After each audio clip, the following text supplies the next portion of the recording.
नमस्कार, स्वागत है आप सभी का डीडी न्यूज के इस खास सब बुलेटिन एक्सप्रेस 100 में, जहां हम आपके लिए लेकर आते हैं राजनीति, मनोरंजन, देश, दुनिया, खेल और व्यापार जगत की सभी बड़ी खबरों को एक्सप्रेस यानी फटाफट अंदाज में। मैं हूं आज से गुलाटी कुंबर। तो आइए देखते हैं खबरों को तेज रफ्तार के साथ। देश भर में आज राष्ट्रीय ऊर्जा संरक्षण दिवस मनाया जा रहा है। राष्ट्रपति द्रौपदी मुर्मू नई दिल्ली में राष्ट्रीय ऊर्जा संरक्षण दिवस के अवसर पर बतौर मुख्य अतिथि होंगी शामिल। राष्ट्रपति मुर्मू राष्ट्रीय ऊर्जा संरक्षण पुरस्कार, राष्ट्रीय ऊर्जा दक्षता नवाचार पुरस्कार, राष्ट्रीय चित्रकला प्रतियोगिता पुरस्कार के विजेताओं को सम्मानित करेंगे और इस अवसर पर ईवी यात्रा पोर्टल भी करेंगे लॉन्च। प्रधानमंत्री आज अहमदाबाद में बीएपीएस समुदाय के प्रमुख स्वामी महाराज शताब्दी महोत्सव के उद्घाटन समारोह में भाग लेंगे। बीएपीएस स्वामीनारायण संस्था के महामहिम प्रमुख स्वामी महाराज के जन्म शताब्दी वर्ष में दुनिया भर के लोग उनके जीवन और कार्य का जश्न मना रहे हैं। यह महोत्सव 1 महीने तक चलेगा। केंद्रीय गृह मंत्री अमित शाह आज कर्नाटक महाराष्ट्र सीमा विवाद पर दोनों राज्यों के मुख्यमंत्रियों से करेंगे मुलाकात। कर्नाटक और महाराष्ट्र के बीच सीमा विवाद 1957 में भाषाई सुधार पर राज्य के पुनर्गठन के बाद शुरू हुआ था। हाल के हफ्तों में सीमा को लेकर दोनों राज्यों के बीच तनाव में वृद्धि दर्ज की गई। महाराष्ट्र ने बेलगावी पर भाषाई आधार पर दावा किया, जो तत्कालीन बॉम्बे प्रेसिडेंसी का हिस्सा था। महाराष्ट्र ने 814 मराठी भाषी गांवों पर भी दावा किया, जो वर्तमान में कर्नाटक का हिस्सा हैं। महाराष्ट्र के दावे का कर्नाटक विरोध करता रहा है। कर्नाटक की तरफ से यह भी कहा जाता रहा है कि बेलगावी कर्नाटक राज्य का एक अभिन्न अंग। विदेश मंत्री डॉक्टर एस जयशंकर न्यूयॉर्क में new orientation for reformed multilateralism विषय पर उच्च स्तरीय मंत्री स्तरीय खुली बहस की अध्यक्षता करेंगे। विदेश मंत्री भारत की अध्यक्षता में चल रहे संयुक्त राष्ट्र सुरक्षा परिषद के उच्च स्तरीय कार्यक्रमों में से एक सुधारित बहुपक्षवाद के लिए नई दिशा विषय पर कार्यक्रम की अध्यक्षता करेंगे। गुरुवार को विदेश मंत्री आतंकवाद से निपटने के विषय पर चर्चा करेंगे। ये दोनों विषय भारत के लिए प्रमुख प्राथमिकताएं रही। विदेश मंत्री डॉक्टर एस जयशंकर और संयुक्त राष्ट्र महासचिव एंटोनियो गुतेरेस संयुक्त राष्ट्र में महात्मा गांधी की एक प्रतिमा का उद्घाटन करेंगे। संयुक्त राष्ट्र में आयोजित समारोह में सुरक्षा परिषद के सभी 15 सदस्यों के साथ 1 जनवरी 2023 को परिषद में शामिल होने वाले 5 नए सदस्यों के भाग लेने की उम्मीद। केंद्रीय स्वास्थ्य एवं परिवार कल्याण राज्य मंत्री डॉक्टर भारती प्रवीण पवार ने दिल्ली में जीरो प्रिवेंटेबल मैटरनल मोर्टेलिटी पर सेमिनार का वो उद्घाटन करेंगी। संसद के शीतकालीन सत्र के दौरान लोकसभा में आज 2022-23 के अनुपूरक अनुदान मांगों के पहले बैच और 2019-20 के लिए अतिरिक्त अनुदान मांगों पर चर्चा और वोटिंग होगी। इसके अलावा वित्त मंत्री विनियोग बिल नंबर 4 2022 और विनियोग बिल नंबर 5 2022 को सदन में पेश करेंगी। वहीं राज्यसभा भी आज में केंद्रीय मंत्री अर्जुन मुंडा संविधान अनुसूचित जातियां अनुसूचित जनजातियां आदेश दूसरा संशोधन विधेयक 2022 पर चर्चा का जवाब देंगे। साथ ही वे विधेयक को पारित किए जाने पर प्रस्ताव करेंगे। इसके अलावा संसद के ऊपरी सदन में किरेन रिजिजू नई दिल्ली अंतर्राष्ट्रीय मध्यस्थन केंद्र अधिनियम 2019 का संशोधन करने वाले विधेयक पर विचार करने का प्रस्ताव पेश करेंगे। भारत की अध्यक्षता में मुंबई में आयोजित G20 विकास कार्य समूह की बैठक का आज दूसरा दिन। आज G20 देशों के प्रतिनिधि विकास के एजेंडे पर विचार विमर्श करेंगे। इससे पहले भारत के G20 शेरपा अमिताभ कांत ने बैठक के शुरुआती सत्र को संबोधित करते हुए डेटा गवर्नेंस क्वालिटी इंडेक्स पर जोर देते हुए कहा कि भारत सरकार ने देश में बेहतर डेटा प्रबंधन के माध्यम से डेटा गवर्नेंस क्वालिटी इंडेक्स जैसी कई पहल की हैं।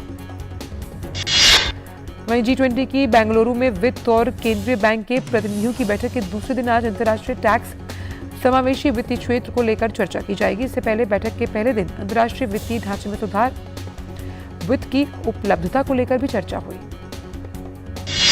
मुंबई में आयोजित G20 के डेवलपमेंट वर्किंग ग्रुप की बैठक से इतर G20 के सदस्यों ने मंगलवार को भारत के मशहूर स्मारकों में से एक गेटवे ऑफ इंडिया का दौरा किया। G20 के सदस्य गेटवे ऑफ इंडिया की वास्तुकला और भारत की सांस्कृतिक झलकियां देखकर अभिभूत हो गए। काशी विश्वनाथ धाम का लोकार्पण जो हुआ है उसे 1 साल पूरा हो गया। इस मौके पर मुख्य कार्यकारी अधिकारी काशी विश्वनाथ न्यास सुनील कुमार वर्मा ने काशी तमिल संगमम कार्यक्रम के आयोजन को सफल बताते हुए कहा कि इसमें बढ़ चढ़कर तमिल और काशी के साथ साथ देश विदेश से आए लोगों ने भाग लिया। काशी तमिल संगमम के मुख्य आयोजन स्थल एम्फी थिएटर में कई स्टॉल और चित्र प्रदर्शनी लगाई गई। केंद्रीय शिक्षा राज्य मंत्री अन्नपूर्णा देवी ने आज आयोजन स्थल का दौरा किया और चित्र प्रदर्शनी का अवलोकन भी। केंद्रीय शिक्षा राज्य मंत्री अन्नपूर्णा देवी ने कहा कि प्रधानमंत्री मोदी की वजह से काशी तमिल संगमम का आयोजन हो रहा है, जो संस्कृतियों को जोड़ने में अहम भूमिका निभा रहा है। मंगलवार को मथुरा में उत्तर प्रदेश के मुख्यमंत्री योगी आदित्यनाथ ने कृष्ण जन्मभूमि मंदिर में पूजा अर्चना की। यहां लगभग 30,000 करोड़ रुपए की परियोजनाओं का उद्घाटन और शिलान्यास किया गया। मथुरा में प्रबुद्ध जन सम्मेलन को संबोधित करते हुए उत्तर प्रदेश के मुख्यमंत्री योगी आदित्यनाथ ने कहा कि स्वतंत्र भारत में ब्रज के जिस विकास की अभिलाषा की गई है, उसे आगे बढ़ाने का समय आ गया है। मंगलवार को दिल्ली में कर्नाटक के जल संसाधन मंत्री गोविंद करजोल ने केंद्रीय जल मंत्री गजेंद्र सिंह शेखावत से मुलाकात कर राज्य के पानी के मुद्दों सहित अन्य मुद्दों पर चर्चा की। केरल विधानसभा ने राज्यपाल को विश्वविद्यालय के कुलाधिपति के पद से हटाने के लिए विधेयक पारित किया। पटना में बिहार शिक्षक पात्रता परीक्षा और केंद्रीय शिक्षक पात्रता परीक्षा के 3 उम्मीदवारों ने राज्य सरकार के खिलाफ प्रदर्शन किया। पुलिस ने उम्मीदवारों पर लाठीचार्ज भी किया। दिल्ली पुलिस की स्पेशल सेल ने इंश्योरेंस फ्रॉड का पर्दाफाश किया। आरोपी खुद को वित्त मंत्रालय या आरबीआई के अधिकारी बताते थे। पुलिस ने बताया कि इन लोगों से लगभग 3,000 लोगों का डेटा और बैंक अकाउंट को रिकवर किया गया। मास्टरमाइंड मेहताब आलम, सरताज खान, मोहम्मद जुनैद और दीन मोहम्मद को भी पुलिस ने गिरफ्तार किया। कांग्रेस अध्यक्ष और राज्यसभा में विपक्ष के नेता मल्लिकार्जुन खड़गे ने आज भी विपक्षी दलों के नेताओं की बैठक बुलाई। इस बैठक में जारी शीतकालीन सत्र के लिए रणनीति पर चर्चा की जाएगी। सुप्रीम कोर्ट कोलिजियम ने मंगलवार को हुई मीटिंग के बाद सुप्रीम कोर्ट में जजों की नियुक्ति के लिए हाईकोर्ट के 5 नाम सरकार को भेजने का फैसला किया। सुप्रीम कोर्ट में अभी जजों की संख्या 28 है। ऐसे में न्यायाधीशों के कुल 34 स्वीकृत पदों के मुताबिक 6 पद अभी भी खाली। उत्तर प्रदेश के वित्त मंत्री सुरेश खन्ना के नेतृत्व में उत्तर प्रदेश का एक प्रतिनिधिमंडल अमेरिका के दौरे पर। उत्तर प्रदेश के प्रतिनिधिमंडल ने काइनबेस के संस्थापक जॉन मिडेल से मुलाकात की। भाजपा संसदीय दल की बैठक आज संसद भवन परिसर में आयोजित की जाएगी। बैठक में प्रधानमंत्री के अलावा भाजपा के सभी सांसद होंगे शामिल। केंद्रीय कृषि मंत्री नरेंद्र सिंह तोमर ने कहा कि गेहूं और चावल के साथ मोटे अनाज का भी भोजन थाली में पुनः सम्मानजनक तरीके से उसे स्थान मिलना चाहिए। कृषि मंत्री और राज्य मंत्री विज्ञान एवं प्रौद्योगिकी डॉक्टर जितेंद्र सिंह ने नई दिल्ली में आयोजित एक कार्यक्रम में रिसैट 1A उपग्रह के डेटा, उत्पाद और सेवाओं को राष्ट्र को समर्पित किया।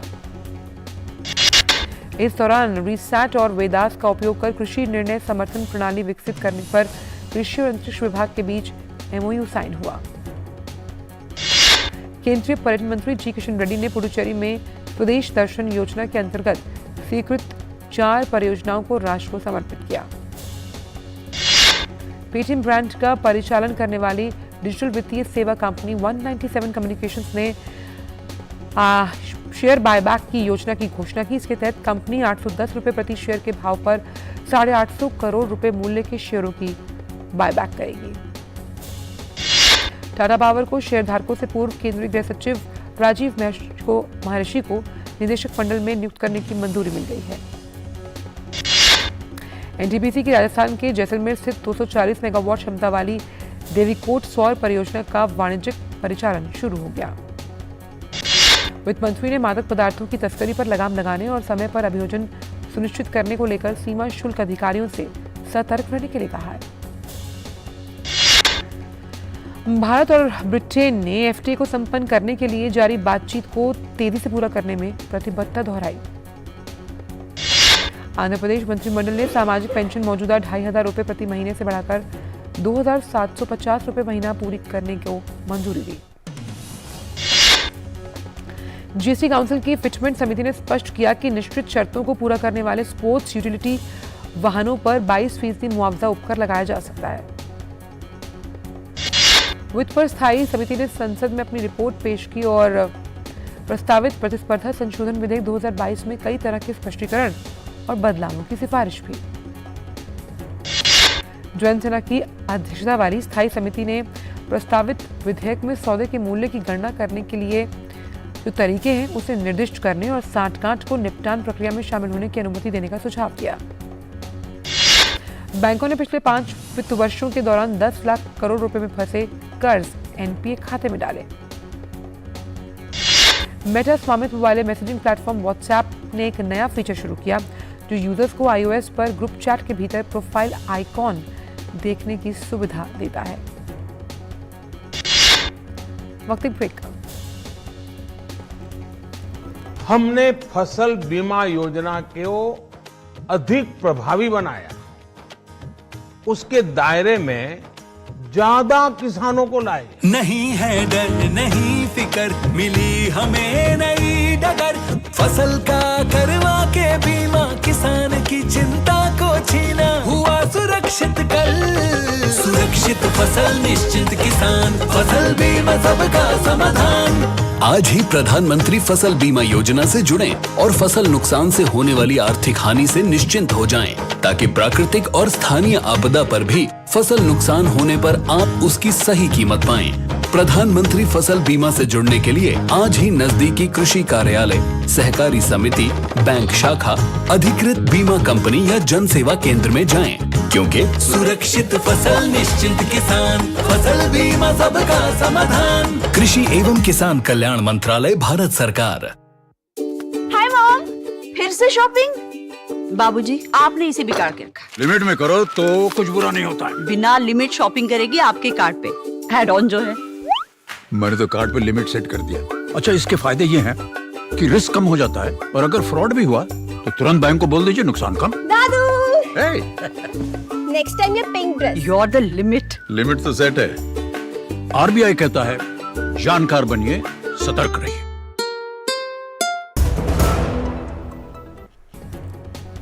ब्रेक के बाद सभी का स्वागत। रुक करते हैं अनेक खबरों का एक्सप्रेस अंदाज में। जीवन बीमा क्षेत्र की company Canara HSBC life insurance ने एक नॉन लिंक्ड नॉन पार्टिसिपेटिंग व्यक्तिगत बचत जीवन बीमा योजना गारंटेड फॉर्च्यून प्लान को लॉन्च किया। गूगल ने एक बड़ी डेस्कटॉप ग्रिप प्राप्त करने के लिए नॉलेज पैनल को फिर से डिजाइन किया। मूडीज इन्वेस्टर सर्विस ने डाउनग्रेड के लिए ढाका सरकार के साथ बांग्लादेशी बैंकों को लॉन्ग टर्म रेटिंग को समीक्षा पर रखा हुआ है। इस बड़ी मोबाइल गेम कंपनी प्लेटिका ने पूरे यूरोप, इजराइल और अमेरिका में अपने 15% या लगभग 615 कर्मचारियों की छटनी की। डेवलपर्स और IT पेशेवरों के लिए ऑनलाइन शिक्षा कंपनी प्लूरलसाइट के अपने वैश्विक कार्यबल के 20% लगभग 400 कर्मचारियों की छटनी की घोषणा की है। दक्षिण अफ्रीका में राष्ट्रपति सिरिल रामाफोसा के खिलाफ महाभियोग चलाने का प्रस्ताव संसद में पारित नहीं हो पाया। रामाफोसा पर वर्ष 2020 में अपने फॉर्म पर बड़ी मात्रा में विदेशी मुद्रा छिपाने का आरोप था।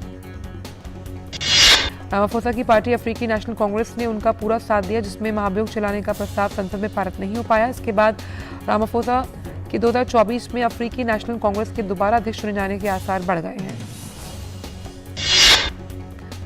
कोसोवो और सर्बिया के बीच तनाव की स्थिति को शांत करने के लिए अमेरिका और यूरोपीय संघ के राजदूतों ने कोसोवो के प्रधानमंत्री से मुलाकात की। अमेरिका और यूरोपीय संघ ने दोनों देशों में जातीय संकट का समाधान करने का आह्वान किया। अमेरिकी राजदूत ने कहा कि कोसोवो के प्रधानमंत्री से सार्थक चर्चा हुई, शांति स्थापित करने के लिए निरंतर बातचीत पर जोर देने का आह्वान किया। यूरोपीय संघ की मध्यस्थता के जरिए कोसोवो और सर्बिया अपने संबंधों को सामान्य करने का प्रयास कर रहे हैं। यूक्रेन राष्ट्रपति जेलेंस्की ने वर्चुअल माध्यम से न्यूजीलैंड की संसद को संबोधित किया। जेलेंस्की ने न्यूजीलैंड का आभार जताते हुए कहा कि स्वतंत्रता और न्याय के संघर्ष में न्यूजीलैंड ने हमेशा यूक्रेन का समर्थन किया। जेलेंस्की ने कहा कि न्यूजीलैंड ने आक्रामकता को भड़काने के खिलाफ कई प्रतिबंध लगाकर अपना दृष्टिकोण ही बदल दिया। जेलेंस्की ने पर्यावरण संरक्षण के प्रति जोर देते हुए कहा कि बुनियादी ढांचे के पुनर्निर्माण के दौरान प्रकृति का संरक्षण भी काफी है। अमेरिकी राष्ट्रपति जो बाइडेन ने समलैंगिक विवाह को संरक्षण देने वाला विधेयक जो है उस पर हस्ताक्षर कर दिए। इस बिल से समलैंगिक समुदाय को आपस में विवाह की इजाजत मिल गई। अमेरिकी गायक सिंडी लॉपर ने समलैंगिक विवाह विधेयक पर राष्ट्रपति जो बाइडेन का आभार व्यक्त करने के लिए व्हाइट हाउस का दौरा किया। सिंडी लॉपर ने कहा कि इस बिल को लेकर समलैंगिक समुदाय में काफी खुशी है। जर्मनी की एक अदालत ने टैक्स चोरी के आरोप में एक व्यक्ति को 8 साल की सजा सुनाई है। जर्मनी के सबसे बड़े टैक्स स्कैंडल के चलते जर्मनी को अरबों यूरो का नुकसान हुआ था। 72 साल के हानो बेरगर को टैक्स चोरी के 3 मामलों का दोषी पाया गया। हानो बेरगर जर्मनी में शेयर और फाइनेंशियल प्रोडक्ट की ट्रेडिंग के मशहूर रणनीतिकार हैं। 2021 में जर्मनी की सुप्रीम कोर्ट में उन्हें आपराधिक गतिविधियों में शामिल पाया गया। पेरू के राष्ट्रपति और उनके मंत्रिमंडल के इस्तीफे की मांग को लेकर जमकर विरोध प्रदर्शन हुआ। प्रदर्शनकारियों ने पूरे देश में सड़कों को बंद कर दिया। पुलिस ने अधिकारियों और प्रदर्शनकारियों को तितर-बितर करने के लिए आंसू गैस के गोले दागे। मानवाधिकार समूह ने पुलिस की हिंसक कार्रवाई पर अपना विरोध जताया। पेरू में पूर्व राष्ट्रपति पेड्रो कैस्टिलो को पद से हटाए जाने के बाद राजनीतिक संकट की स्थिति पैदा हो गई। राजनीतिक उथल-पुथल के बीच देश में मौजूदा राष्ट्रपति दीना बोलुआर्टे को हटाने और आम चुनावों को कराने की मांग तेज। कांगो की राजधानी किनशासा में भारी बारिश के बाद आई बाढ़ और भूस्खलन के कारण 50 लोगों की मौत हो गई। बाढ़ ने बड़े पैमाने पर शहर को क्षति पहुंचाई। बाढ़ के कारण कई घर ढह गए।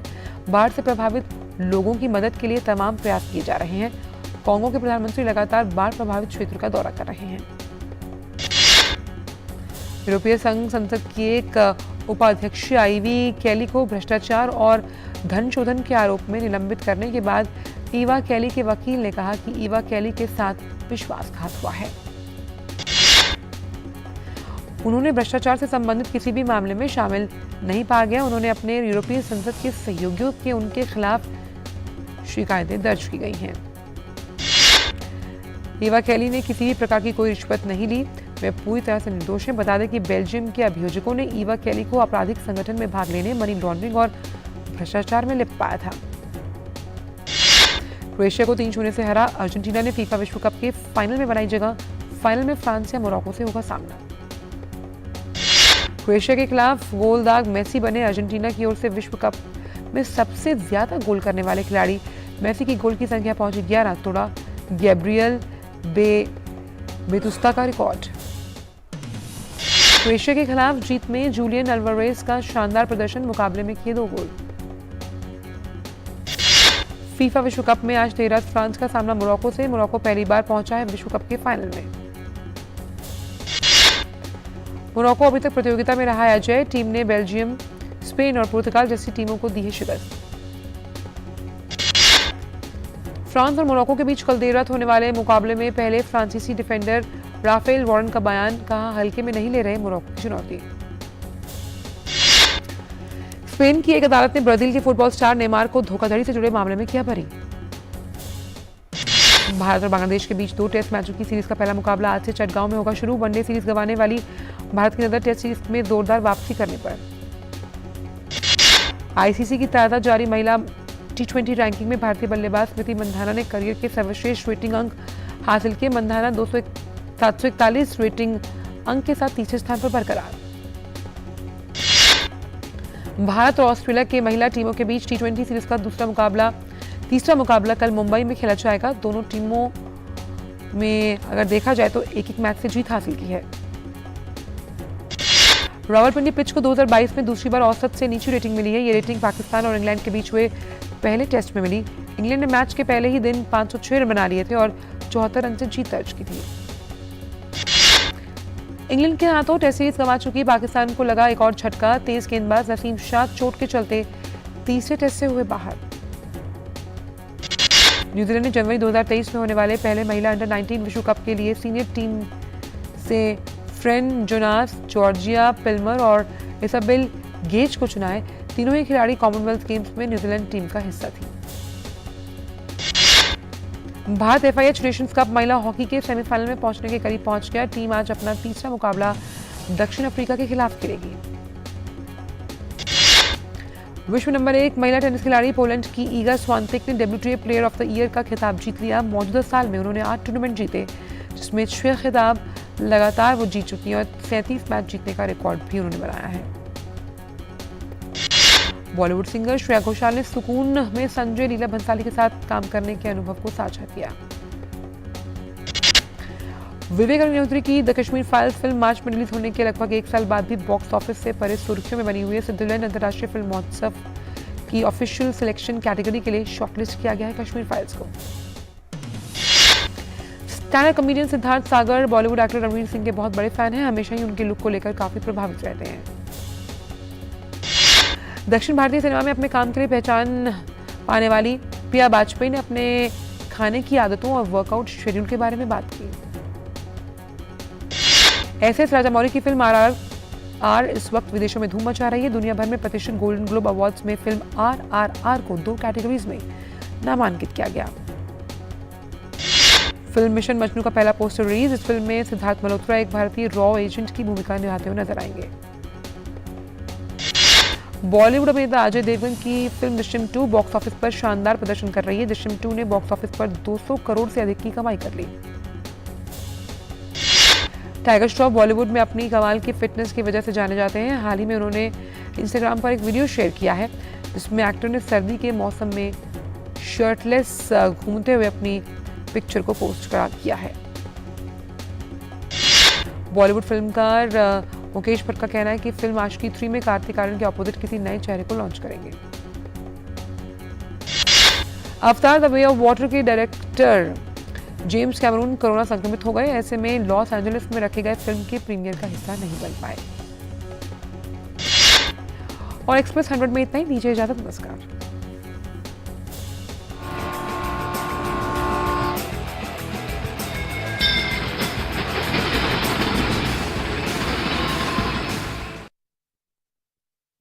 हमें पैदा करने वाला कोई नवा